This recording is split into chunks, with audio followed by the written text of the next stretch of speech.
사랑하는 하나님, 마태복음 강해를 시작합니다. 하나님께서 우리를 얼마나 사랑하시는지, 그리고 우리를 사랑하시는 그 하나님이 어떻게 온 세상의 주인인지, 그리고 그 하나님께서 우리를 위해 예비하신 하나님의 나라가 얼마나 아름다운지, 그리고 그날을 기다릴 뿐만 아니라 오늘도 우리에게 허락해 주시는 은혜들이 얼마나 풍성한지를 마태복음 본문을 통해 확인하게 하시고 하나님께 오직 감사하며 기쁨으로 매일을 살아갈 수 있도록 은혜를 주십시오. 예수 그리스도의 이름으로 기도합니다. 아멘. 여러분들, 기독교 신앙이 종교와 다른 굉장히 중요한 특징이 한 가지 있습니다. 이것 때문에 기독교가 종교가 아니다 라고 저는 생각을 하고 굉장히 많은 분들이 그렇게 이해합니다. 그게 뭐냐면 그 시작이 어디 있느냐 아닙니다. 종교는 거의 대부분 내가 어떤 신을 믿을까, 나의 선택에 달려 있습니다. 그런데 기독교 신앙은 하나님이 나를 선택했다, 하나님이 나를 구원했다, 하나님이 먼저 나를 사랑했다, 하나님이 나를 붙잡았다, 여기서 시작한다면 그것이 기독교 신앙입니다. 어떤 종교를 살펴보아도 처음부터 어떤 신이 우리를 택하지 않습니다. 기독교 신앙만 유일하게 하나님께서 우리를 택하시고 하나님께서 우리를 사랑하셨고 하나님께서 우리를 사랑하시고 계시며 하나님께서 영원까지 우리를 사랑하신다, 이 큰 사랑 안에 들어가 있는 게 기독교 신앙의 가장 큰 특징인데, 그것이 복음서에 굉장히 잘 담겨 있습니다.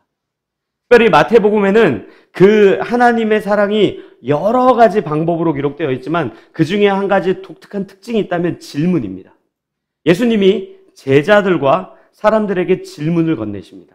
그 질문을 건네셔서 하나님이 누구시고 하나님이 얼마나 사랑하시며 하나님이 영원까지 사랑한다라고 했던 그 메시지를 예수님께서 질문에 담아 던지시는데, 예를 들어 이런 것들이죠.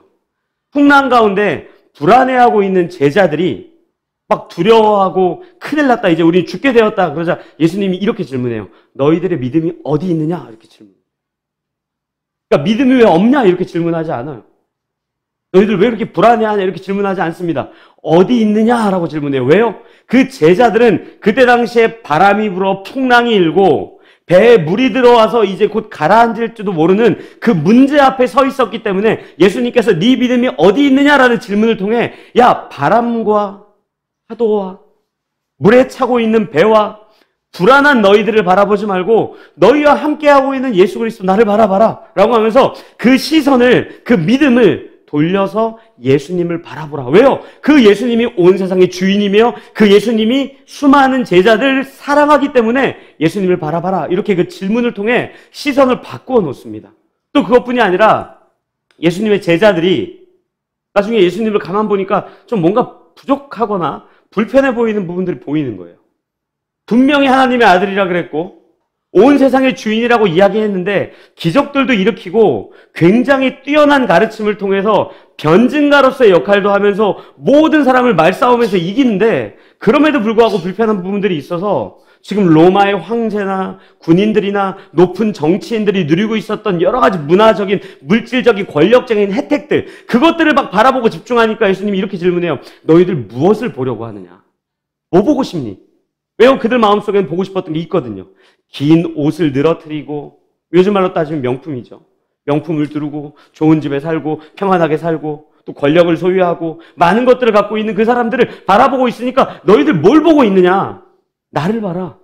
내가 만든 하나님의 나라, 내가 너희들에게 주고 싶은 그 하나님의 나라, 내가 너희들에게 끊임없이 이야기하고 있고 내가 끊임없이 내 삶을 통해 보여주는 것들, 그것들을 너희들은 바라보아야지 왜 잘못된 걸 보느냐? 이렇게 질문하고 있는 겁니다. 그 질문에 굉장히 중요한 가장 뒷부분에 부활한 다음도 묻지요. 제자들과 베드로에게. 네가 나를 사랑하느냐? 여러분들 예수님 몰랐을까요? 알았겠죠. 베드로와 제자들의 그때 마음 상태가 어땠는지 그 누구보다 잘 알았을 거예요. 그럼에도 불구하고 네가 나를 사랑하느냐, 이거는요, 제자들을 양해해 주십시오, 쪽팔리게 하려고 하는 것이 아니라 이런 거예요. 야, 네가 나를 사랑하느냐? 베드로가 뭐라고 그러겠어요? 사랑하긴 하죠. 당연한 거 아닙니까? 내가 당신을 그렇게 쫓았는데, 내가 당신 잡아가는 그 순간에 말고의 귀를 자른 거 모르겠습니까? 당신 너무 잘 알잖아요. 내가 얼마나 사랑하는데요. 그 진심을 확인하게 해요. 그런데 그 진심이 실제 우리의 신앙으로 넘어가기까지가 너무 어렵다는 것을 바라보게 하는 거예요. 우리도 그렇지 않습니까? 우리의 신앙은 진심이에요. 근데 당장 문제 앞에, 여러 가지 고민거리 앞에, 선택거리 앞에 늘 그 진심대로 선택하나요? 아니잖아요. 우리의 욕심대로, 우리의 탐욕대로. 내가 이거 정답인 건 알겠는데 정답이 아니라 지금 당장 내 오감을 만족시킬 것들을 선택하니까 그걸 바라보게 하고, 더불어 동시에 너희들은 진심이 있어도 나를 진심만큼 따라오지 못하는데 나는, 내 사랑은 너를 끝까지 붙들고 있어. 너를 영원까지 사랑할 거야. 라고 하는 그 예수님의 사랑을 보이기 위해 질문을 하는 거라고요. 그래서 마태복음에는요, 사실 마태복음뿐만 아니라 복음서에는 그런 질문들이 굉장히 많이 있습니다. 근데 여러분들, 그 질문 중에 가장 제가 개인적으로 중요하고 소중하고 기독교 신앙의 핵심이라고 생각하는 질문이 마태복음 16장에 있습니다. 우리가 그 본문을 좀 같이 살펴보겠습니다. 마태복음 16장 13절부터 17절입니다. 마태복음 16장 13절부터 17절까지의 본문을 제가 여러분들에게 봉독해 드릴 테니까 한번 잘 들어보십시오. 성경을 찾으신 분들은 제가 봉독하는 걸 들으시고 또 성경책에 있는 텍스트를 눈으로 보십시오. 예수께서 빌립보 가이사랴 지방에 이르러 제자들에게 물어 이르시되 사람들이 인자를 누구라 하느냐? 이르되 더러는 세례 요한, 더러는 엘리야, 어떤 이는 예레미야나 선지자 중에 하나라 하나이다. 이르시되 너희는 나를 누구라 하느냐? 시몬 베드로가 대답하여 이르되 주는 그리스도시요 살아계신 하나님의 아들이시니이다. 아멘. 예수님이 질문하죠. 그 질문했던 장소가 빌립보라고 하는 큰 성에 있는 가이사랴라고 하는 지역이에요. 저도 여기를 가봤는지 안 가봤는지 사실 모르겠습니다. 안 가봤다라고 말하기엔 제가 이스라엘을 다녀오긴 다녀왔거든요. 근데 그때 너무 피곤해서 계속 잠을 자느라고 제대로 막 못 봤어요. 유튜브가 더 좋더라고요. 훨씬 영상미. 사진이 훨씬 좋고. 그래서 쉴 겸 갔는데 어찌됐건 갔을 수도 있어요. 그렇지만 제가 실제 가이사랴라고 막 설명을 들은 적은 없는데 많은 신학자들이나 지리학자들이 이 가이사랴라고 하는 그 지역 굉장히 높은 지역이라고 이야기를 해요. 그래서 신학자들이 어떻게 이야기하냐면 예수님이 이 질문을 할 때 제자들을 데리고 높은 지역에 올라가서 밑에 도시를 보여주는 거예요. 그럼 이렇게 물어보는 거예요. 야, 저 밑에 사는 사람들, 저 사람들 있지? 너희들 말고 저 사람들은 나를 누구라고 생각해? 이렇게 질문하는 거예요. 이게 첫 번째 질문이에요. 두 번째 질문은 그렇다면 너희는 나를 누구라고 생각해? 이게 두 번째 질문이거든요. 근데 첫 번째 질문을 듣고 제자들이 대답을 해요. 뭐라고 대답을 하면 이렇게 얘기해요. 예수님을 누구라고 하냐고요? 세례 요한이나 엘리야나 예레미야 같은 선지자로 이해합니다. 라고 답변을 해요. 만약에요, 제가 여러분들 혹시 저를 아는 사람들이 저를 누구라고 말합니까? 많은 사람들이 목사님, 그래도 목사님 평판이 괜찮던데요. 뭐 세례 요한까지는 아니더라도 그래도 괜찮습니다. 이렇게 들었으면 기분 좋았을 것 같아요. 근데 예수님은 이 대답을 듣고 기분 좋아하지 않습니다. 왜요? 예수님이 선지자 중에 하나다. 굉장히 기분 나쁜 거예요. 왜요? 예수님은 메시아요, 구원자요, 하나님의 아들이며 하나님의 본체 되신 분이기 때문에 이 질문이 굉장히 기분 나쁜 질문이에요. 그런데 심지어 거기다가 예수님의 제자들이 거짓말까지 했어요. 어떤 거짓말이냐면 본문을 하나 좀 살펴볼게요. 요한복음 7장입니다. 요한복음 7장 28절부터 31절까지입니다. 요한복음 7장 28절부터 31절까지의 본문을 제가 읽어드릴게요. 들어보십시오. 예수께서 성전에서 가르치시며 외쳐 이르시되 너희가 나를 알고 내가 어디서 온 것도 알거니와 내가 스스로 온 것이 아니니라. 나를 보내신 이는 참되시니 너희는 그를 알지 못하나 나는 아노니 이는 내가 그에게서 났고 그가 나를 보내셨음이라 하시니 그들이 예수를 잡고자 하나 손을 대는 자가 없으니 이는 그의 때가 아직 이르지 아니하였음이러라. 무리 중에 많은 사람이 예수를 믿고 말하되 그리스도께서 오실지라도 그 행하실 표적이 이 사람이 행한 것보다 더 많으랴 하니 아멘. 이게 무슨 뜻인지 아세요? 야, 구원자가 만약에 온다 치면 예수님보다 절대 뛰어날 수 없어. 이건 뭐냐면요, 예수님이 구원자가 아니다 이게 아니라, 야, 예수님이 구원자가 아니면 누가 구원자겠어? 예수님이 지금까지 베풀었던 기적들, 가르쳤던 말씀들, 수많은 사람들과 변론했던 내용들, 그걸 들어봐도 야, 이 사람이 메시아가 아니면 절대 메시아일 수가 없어. 그러니까 그때 당시에 굉장히 많은 사람들이 예수님을 예레미야나 세례 요한이나 선지자처럼 이해했던 게 맞아요. 그런데 많은 경우에는 실제 메시아로 믿고 있었던 사람들도 굉장히 많았던 거예요. 제자들이 이거 쏙 뺀 거예요. 만약 예수님 물어봤으면 예수님 선지자라고 부르는 사람도 있고요. 예레미야라고 생각했던 사람도 있고요. 세례 요한이라고 생각했던 사람도 있지만 많은 경우에 예수님을 메시아 구원자로 믿습니다. 이 답변을 해야 되는데 이 답변을 쏙 빼놓고 안 해버린 겁니다. 왜 안 한지 아세요? 제자들 마음속에 불편함이 있었던 거예요. 이런 불편함이죠. 예수님, 당신이 오병이어 기적도 일으켰고 무리를 걷는 사건도 당신이 내가 직접 보았고 또 많은 병자들을 치료했는데 이게 좀 과장해서 하는 얘기입니다. 2%가 부족합니다. 전체가 다 믿어야 되는데 안 믿습니다. 그러니까 굉장히 뭔가 가장 확실한 거 하나 보여주세요. 뭔가 큰 거 한 방이 필요합니다. 이런 마음이 그에게 있었기 때문에 그렇게 답변하지 않은 거예요. 그들이 말하는 건 이런 거였겠죠. 로마의 황제를 끌어내리고 로마의 군인들을 갑자기 다 망하게 해주시고 하나님 당신을 따르는 예수님을 믿는 우리들이 그냥 높은 그 자리에 앉아서 유대인들의 코도 납작하게 만들고 예수님이 그리스도라고 따라다니는 우리 편을 좀 다 확실하게 만들기 위한 강력한 사건이 필요한데 그 사건이 없으니까 지금 선지자라고 생각합니다. 예수님, 좀 뭔가 보여주십시오. 이렇게 답변하는 내용이에요. 그런데 놀랍게도 두 번째 질문하죠. 그렇다면 너희는 나를 누구라고 생각하느냐? 여기에 본심이 툭 나와야 되는데요. 본심이 안 나옵니다. 갑자기 말도 안 되는 게 나와요. 뭐가 나오는지 아세요? 주는 그리스도시며 살아계신 하나님의 아들입니다. 라고 하는 진짜 가장 기독교 신학의 핵심적인 내용을 담은 신앙 고백이 나와버려요. 왜요? 예수님을 주님이라고 부르잖아요. 나의 주인이라고 고백하는 거예요.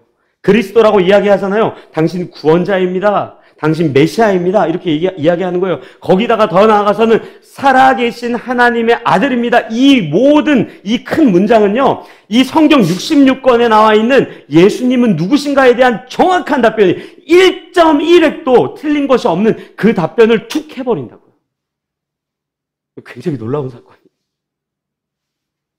근데 이 사건이 있자마자 보시면은 예수님이 그 고백을 한 베드로와 제자들에게 뭐라고 답변합니까? 이렇게 얘기해요. 17절, 마태복음 16장 17절에 이렇게 나와 있습니다. 예수께서 대답하여 이르시되 바요나 시몬아 내가 복이 있도다. 이를 내게 알게 한 이는 혈육이 아니요 하늘에 계신 내 아버지시니라. 아멘. 무슨 뜻인지 아십니까? 어깨 올라가는 거 봐라. 들썩들썩거리는 거 봐라. 그거 네 실력으로 고백한 거 아니야. 하나님이 너의 인격을 들어서 너의 입술을 열어서 예수님이 그리스도시며 살아계신 하나님의 아들이라고 고백하게 하신 것, 그거 하나님이 하신 거야. 이게 조금 어려울까 봐 사도 바울이 우리에게 조금 더 쉽게 설명한 본문이 고린도서에 있습니다. 12장입니다. 고린도전서 12장 1절부터 3절까지 본문입니다. 고린도전서 12장 1절부터 3절까지 들어보십시오. 형제들아 신령한 것에 대하여 나는 너희가 알지 못하기를 원하지 아니하노니 너희도 알거니와 너희가 이방인으로 있을 때 말 못하는 우상에게로 끄는 그대로 끌려갔느니라. 그러므로 내가 너희에게 알리노니 하나님의 영으로 말하는 자는 누구든지 예수를 저주할 자라 하지 아니하고 또 성령으로 아니하고는 누구든지 예수를 주시라 할 수 없느니라. 아멘. 사도 바울이 뭐라 그럽니까? 고린도 교회 성도들에게 이야기하는 거예요. 너희들의 지금 환경이 우상 숭배로 완전히 새카맣게 칠되어 있는데 그 가운데서도 예수를 그리스도로 믿고 있느냐? 그 가운데서도 예수가 주인인 걸 알고 있느냐? 하나님의 아들인 걸 알고 있느냐? 그렇다면 그것은 너희 가운데 계신 성령님께서 역사하신 능력이다라고 우리에게 말하고 있는 거예요. 여러분들 이거 우리 이해 너무 잘 되지 않습니까? 솔직히 얘기해 볼까요? 저와 여러분들이 살아가면서 지금 현재 예수님을 믿지 않고 교회를 떠나게 될 환경과 문제들이 한두 개입니까? 수백 가지, 수천 가지 아닙니까? 벌써 기독교 신앙을 잃어버리고 교회에 출석하지 않고 예수를 난 믿지 않을 거야 라고 말할 근거와 조건들이 너무 많지 않아요? 기도하는 거 잘 안 되죠? 환경 엉망이죠? 누군가와 비교하니까 나는 뭐 쭈구리 같죠? 내가 기도했던 것 신실하게 응답하기는 그냥 응답 안 되는 게 훨씬 많죠. 이런 것들이 우리 가운데 얼마나 많아요. 아마 여러분들 친구를 불러놓고 야 내가 이제 교회 안 다닐 거야. 예수 떠날 거야. 왜? 잘 들어봐. 얘기해 볼게. 다 이야기하면요. 한 10가지도 얘기하기 전에 야, 빨리 교회 떠나. 야, 뭐하러 그 교회에 있어? 뭐하러 신앙생활해? 뭐하러 예수 믿어? 야, 네 환경을 봐봐. 야, 네가 무슨 어떤 재벌 기업이나 금수저로 태어났거나 굉장히 잘 나가는 벤처 대표거나 뭔가 스타트업을 해서 뭔가 빵 터뜨려가지고 막 위대해졌거나 막 이래가지고 예수 믿으면 그럴 수 있어. 예수 때문에 그렇구나. 근데 네 환경을 보니까 야, 너 이번에 뭐 좋은 대학교에 시험에 떨어졌다며. 승진하는데 안 됐다며. 가족들 아프다며. 좋은 일 뭐가 있어? 벌써 떠나도 돼. 이게 우리의 현실이거든요. 근데 신기하죠. 그럼에도 불구하고 이 자리에 예배드리러 나와요. 그럼에도 불구하고 예수가 그리스도입니다라고 하는 그 신앙 고백은요, 없어지지 않아요. 벌써 교회를 떠났어도 수백 번, 수천 번 떠났어야 되는데 여전히 하나님께 불만이 있는데 제자들이 이야기한 것처럼 내 인생에 큰 거 한 방이 필요한데 그럼에도 불구하고 예수님, 당신이 그리스도시며 하나님의 아들이 맞습니다. 라고 우리가 고백할 수 있는 것은요, 우리 가운데 성령님이 함께 하시기 때문에 우리의 입을 열어서 우리의 인격을 들어서 그대로 사용하고 계시다는 굉장히 중요한 증거입니다. 그래서 사도행전 1장 8절에 나오는 이 본문은요, 내가 너희들에게 성령을 줄 텐데 너희들이 예루살렘과 유다와 사마리아와 땅끝까지 가서 내 증인이 되라, 권능을 받아라. 이것이 어떤 능력이나 힘이나 신비한 체험이 아니라 어떠한 상황과 환경 속에서 예루살렘에 있어도 로마의 군인들과 유대인들에게 핍박을 받고 거기를 조금 떠나서 유다 변두리 지역에 가도 거기에 또 여전히 유대인이 있어서 핍박을 받고 또 거기서 떠나 사마리아에 갔더니 거기는 오히려 이방 신상들이 가득해서 하나님을 안 믿고 예수를 그리스도로 고백하지 않는 삶이 훨씬 더 편함에도 불구하고 여전히 예수를 그리스도로 고백하는 그것을 우리에게 선물로 주시는 성령님의 기적이라고 하는 걸 여러분들 반드시 기억하셔야 됩니다. 오늘이요, 사실은 교회력을 따지면 성령 강림주일이에요. 근데 우리는 성령을 얼마나 오해합니까? 강풍 쏘서 사람 쓰러뜨리고. 그거는 오락실 캐릭터들이 잘합니다. 켄, 류 이런 아십니까? 이 인물들을? 저는 압니다. 신세대이기 때문에. 켄, 류, 가일. 장풍 쏘면 막 다 넘어지는 거예요. 성령님은요, 그런 낮은 수준이 아니에요. 하늘에서 금가루를 떨어뜨린다? 갑자기 일을 아말금으로 막 바꿔준다? 그런 거는요, 성령의 능력이나 신비나 기적이 아닙니다. 진짜 참으로 놀라운 성령의 신비와 기적은요, 우리 같은 죄인이 이 자리에 앉아서 하나님을 믿고 있는 거예요. 예수를 그리스도로 고백하는 거예요. 어제 저녁에도 펑펑 울면서 하나님 이게 뭡니까? 나 내일 교회 안 나갈 거예요. 나 신앙 이제 안 가질 거예요. 나 이제 떠날 거예요. 탕자처럼 한번 잘 기다려 보십시오. 라고 했음에도 불구하고 어금니를 깨물고 그럼에도 불구하고 당신 나의 아버지가 맞고 당신 나의 그리스도가 맞고 성령님이 내 안에 내주하신 게 맞습니다라고 고백하는 우리의 신앙, 그 기적이라고요. 기적. 우리는 그 기적을 매일같이 살아가고 있는 거예요. 여러분들 아시는 것처럼 제가 요즘에 일주일에 한 번씩 신천지 센터의 강사, 신천지 센터 강사가 굉장히 높은 위치입니다. 2단 중에. 이걸 아는 사람이 있으면 한번 의심해 봐야 됩니다. 고개 끄덕이면 안 됩니다. 그 누구지? 이렇게 해야지. 여기서 맞아, 그 사람 높지. 내가 어제도 만났지. 이러면 큰일 나는 겁니다. 이 사람, 한 명 끄덕거리네. 네. 큰일 나는 겁니다. 이 사람과 통화를 해요. 근데요, 이 사람과 통화하면 통화할수록 느끼는 게 뭔지 아세요? 불안과 두려움이 항상 있어요. 탈락되면 어떡하지? 내가 여기서 실패하면 어떡하지? 그리고 목요일마다 슬기로운 질문 생활을 하는데 꾸준히 들어오는 분 중에 두 분이 계신데 그중에 요즘에 한 분 남자분이 꾸준히 들어오는데 이분이 신천지에 있다가 탈퇴하신 분이에요. 그분이 뭐라 그러냐면 자기가 그런데 빠질 줄 몰랐대요. 자기 정말 취업 준비 열심히 하고 있었고 교육도 받고 이것도 하고 막 굉장히 똑똑한 분인데 거기 빠졌다가 나와보니까 자기가 왜 그 허무맹랑한 말도 안 되는 사이비 2단 거기에 빠져가지고 시간 다 낭비하고 젊은 몇 년을 다 낭비했는지 모르겠다는 거예요. 이제 그 얘기를 듣고요. 지난주 금요일 날 여기 앉아서 금요기도 준비하는데 무슨 생각이 들었는지 아세요? 저 젬베 있잖아요. 저 젬베 누가 교회 쓰라고 준 거거든요. 저런 것 하나하나 얼마나 귀한지 몰라요. 우리가 그냥 예배 드리고 그냥 신앙생활하고 교회가 되었다라고 이야기하잖아요. 이것 자체가 얼마나 귀한 은혜인지 모르겠네요. 나도 충분히 이단에 빠질 수 있고 사이비에 빠질 수 있고 기독교 신앙을 몰랐을 수도 있는데 그냥 이 자리에 앉아서 기도한다는 것 자체가 얼마나 큰 은혜인지 몰라요. 한 명 한 명 만나는 여러분들, 또 찬양하는 분들, 내가 만나서 익숙하게 예수님 이야기하면서 교제하는 분들, 함께 모여서 예배드릴 수 있다는 것, 라이프교회가 존재한다는 것, 한 명 한 명을 만나서 여러분들 위해 기도할 수 있고 여러분들이 저를 위해 기도할 수 있다는 그것 자체가 얼마나 놀라운 은혜인지 모르는 거예요. 여러분, 이거 굉장히 큰 성령님의 신비입니다. 우리 안에 성령님이 오시지 않았다면요, 우리 신앙 고백할 수 없어요. 우리 안에 성령님이 찾아오지 않았다면 이 마태복음 1장 1절에 기록되어 있는 그 예수 그리스도를 우리는 믿을 수가 없습니다.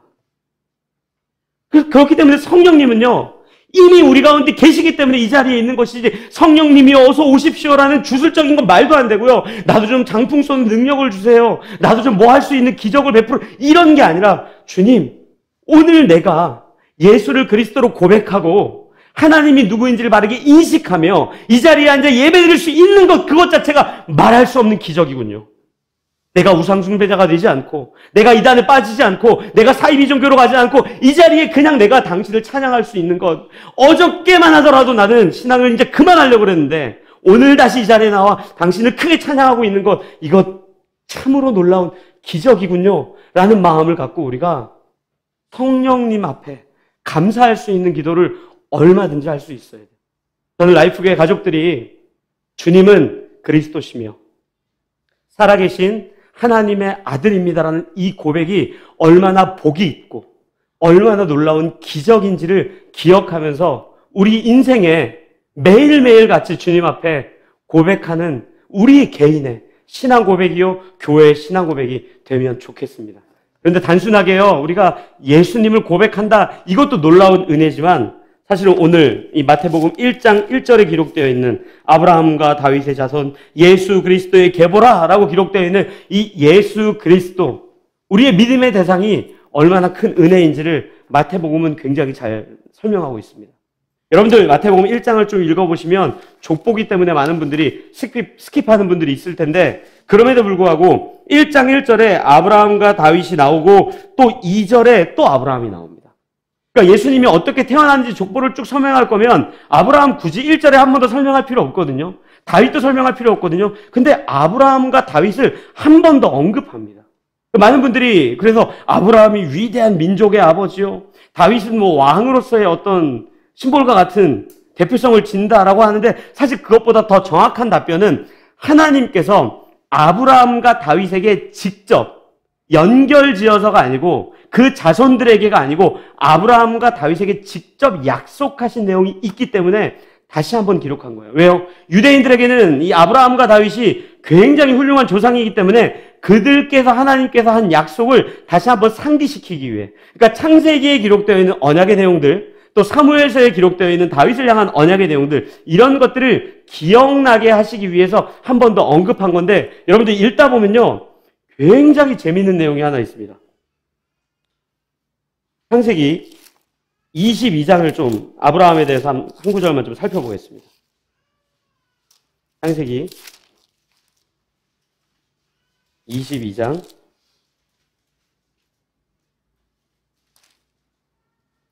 17절, 18절을 제가 읽어드리겠습니다. 잘 들어보십시오. 내가 내게 큰 복을 주고 내 씨가 크게 번성하여 하늘의 별과 같고 바다의 모래와 같게 하리니 내 씨가 그 대적의 성문을 차지하리라. 또 내 씨로 말미암아 천하 만민이 복을 받으리니 이는 내가 나의 말을 준행하였음이니라 하셨다 하니라. 아멘. 아브라함에게 뭐라 그러냐면, 야, 네 씨가 크게 번성할 거야. 그리고 네 씨로 말미암아 천하 만민이 복을 받을 거야 라고 아브라함에게 약속해요.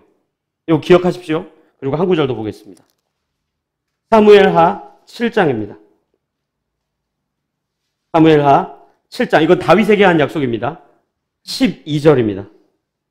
11절부터 읽겠습니다.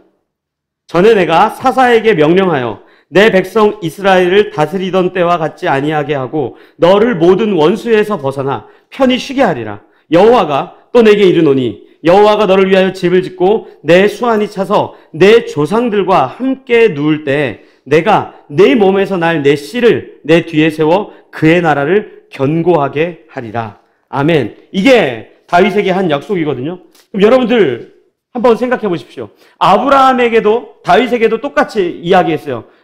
너를 통해 나오는 그 씨가 결국에는 그 나라를 영원하게 세울 것이고 그 집을 견고하게 할 것이고 수많은 복을 받아서 절대 무너지지 않게 할 거라, 이런 약속을 한 건데요. 여러분들 아브라함의 씨 그러면은 누굽니까? 그다음 이삭입니다.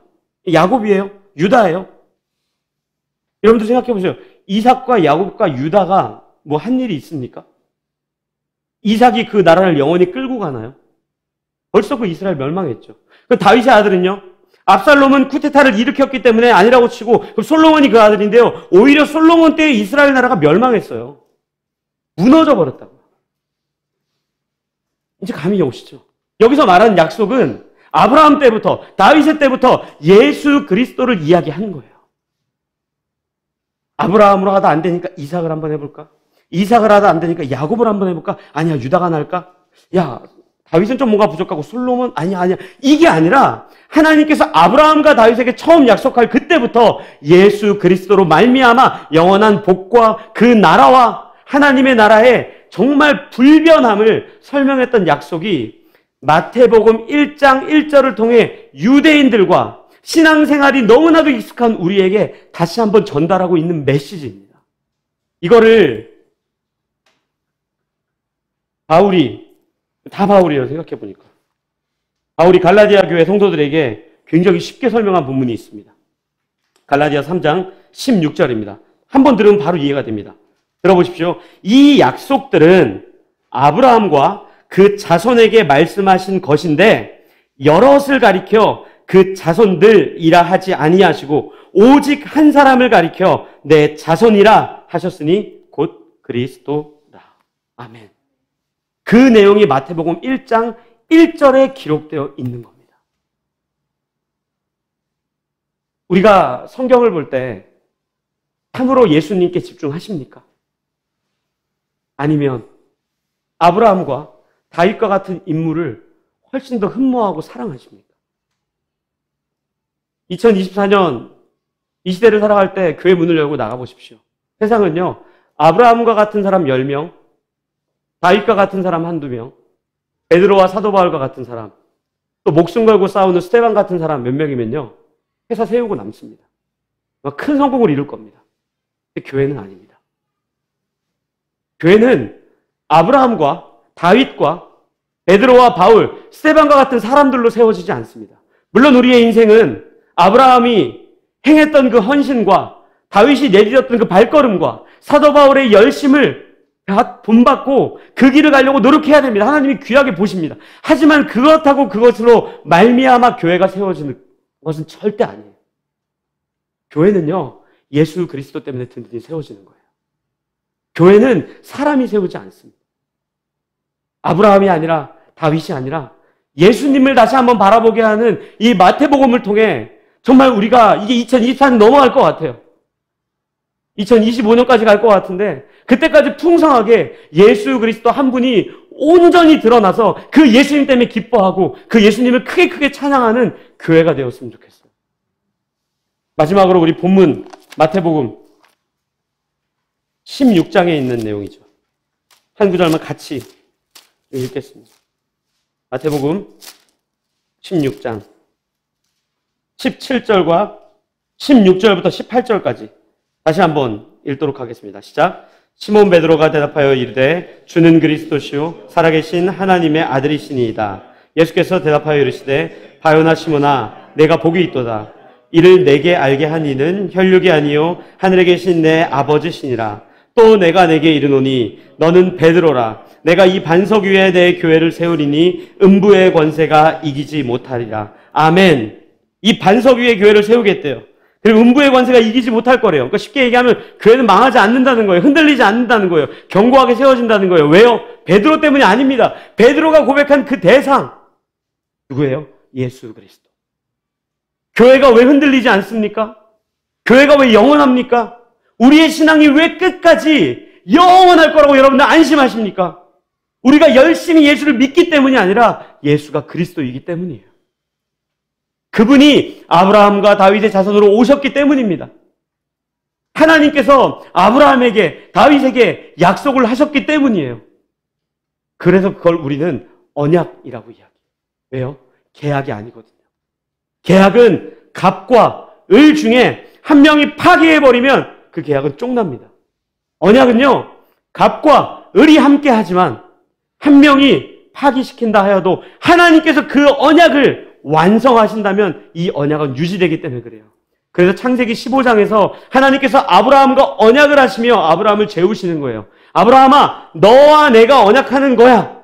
근데 이 쪼갠 고기 사이로 지나갈 때는 나 혼자 지나갈게. 나 혼자 그 약속을 지킬게. 네가 그 약속을 지킬 수 없다는 거 나 너무 잘 알아. 그렇기 때문에 내가 여길 지나갈게.